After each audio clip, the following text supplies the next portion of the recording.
हरियाणा का साप्ताहिक मौसम पूर्वानुमान का ये बुलेटिन आप देख रहे हैं मौसम तक चैनल फेसबुक पेज मौसम तक फेसबुक पेज पर और साथ ही न्यूज़ मीडिया मंच यूट्यूब चैनल पर।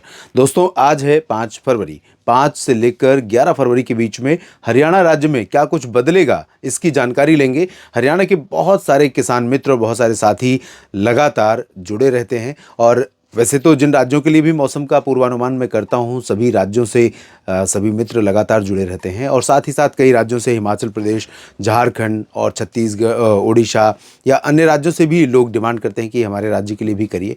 लेकिन क्योंकि बहुत कह सकता हूँ कि अकेले ही सारी चीज़ें मुझे करनी होती हैं दोस्तों और बहुत सारे काम होते हैं तो इसलिए नहीं कर पाता और प्रयास रहेगा कि जितने राज्यों से डिमांड रहे उन राज्यों को कवर करूं।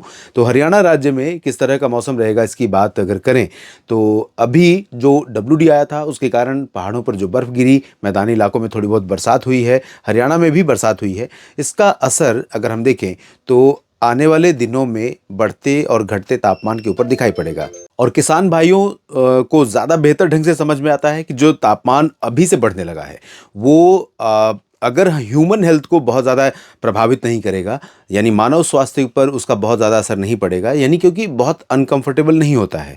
अगर आज के समय में जहाँ पर 26 डिग्री सेल्सियस तापमान होना चाहिए या 25 होना चाहिए, 28 पहुँच जाए, 29 पहुँच जाए, 30 पहुँच जाए दिन का, तो वो बहुत असहज नहीं लगेगा। हालांकि हमें पता चल जाता है कि कुछ ठीक नहीं है मौसम में, और इसी तरह से मिनिमम जहाँ पर 18 डिग्री रहना चाहिए अगर वहाँ 22 पहुँच जाए तो भी बहुत ख़राब नहीं लगेगा। लेकिन फसलों को बहुत जल्दी पता चलता है, फसलों, मवेशियों, प्राकृतिक चीज़ों को बहुत जल्दी ये परिवर्तन पता चलते हैं क्योंकि ये जो प्राकृतिक चीज़ें हैं वो बहुत ही सिंक होती हैं इस तरह के बदलावों से, बहुत ही तालमेल बेहतर होता है।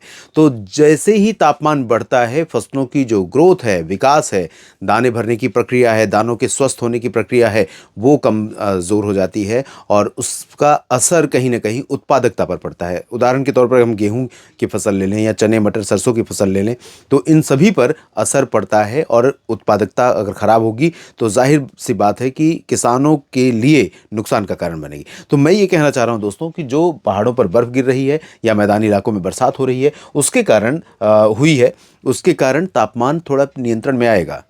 सिर्फ रात का और सुबह का, दिन का बहुत ज़्यादा कंट्रोल में नहीं रहेगा क्योंकि दिन में पश्चिमी दिशा की शुष्क जो हवाएं या उत्तर दिशा की शुष्क हवाएं चलेंगी, उसके चलते आसमान साफ, मौसम शुष्क रहेगा और आसमान साफ होने के कारण धूप तेज़ होगी तो टेम्परेचर बढ़ेगा।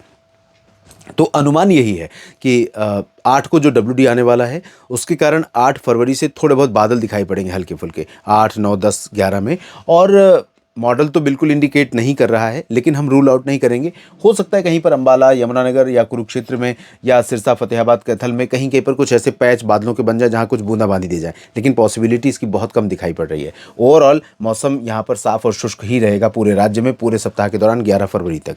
लेकिन इस दौरान अभी जो संभावना दिख रही है दोस्तों, अगले 3 दिन यानी कम से कम मैं कह सकता हूँ 6, 7 और 8 फरवरी को जब पूरे राज्य में कैथल, जींद से लेकर हिसार और करनाल, अंबाला, पंचकुला, यहाँ तक कि केंद्र शासित प्रदेश चंडीगढ़ से लेकर करनाल और पानीपत, सोनीपत, रोहतक, भिवानी, चरखी दादरी, झज्जर, रेवाड़ी, महेंद्रगढ़, गुरुग्राम, फरीदाबाद, पलवल, नूंह, इन सभी भागों में उत्तर की ठंडी हवाओं के कारण तापमान न्यूनतम तापमान गिरेगा और कुछ जगहों पर शीतलहर जैसी स्थिति बन सकती है। हालांकि यहाँ पॉसिबिलिटी कम दिख रही है, राजस्थान में ज़्यादा चांसेस दिख रहे हैं और हिमाचल में संभावनाएं हैं। तो यहाँ पर लेकिन फिर भी कुछ जगहों पर हो सकता है कोल्ड वेव जैसी कंडीशन बने सुबह के समय, लेकिन वही दिन में तापमान बढ़ेगा। तो रात का जो तापमान गिर रहा है उससे और सुबह के समय उससे फसलों को फ़ायदा पहुँचेगा।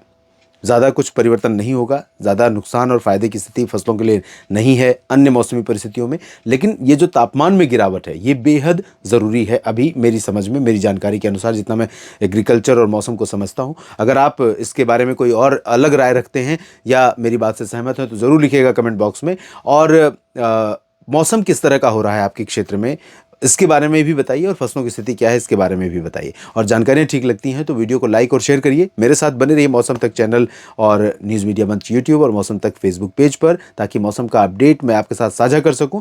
अगर आपने इस चैनल को सब्सक्राइब नहीं किया है तो कर लीजिए, फेसबुक को पेज को लाइक नहीं किया है लाइक और फॉलो कर लीजिए ताकि कनेक्ट बना रहे आपके साथ मेरा। धन्यवाद।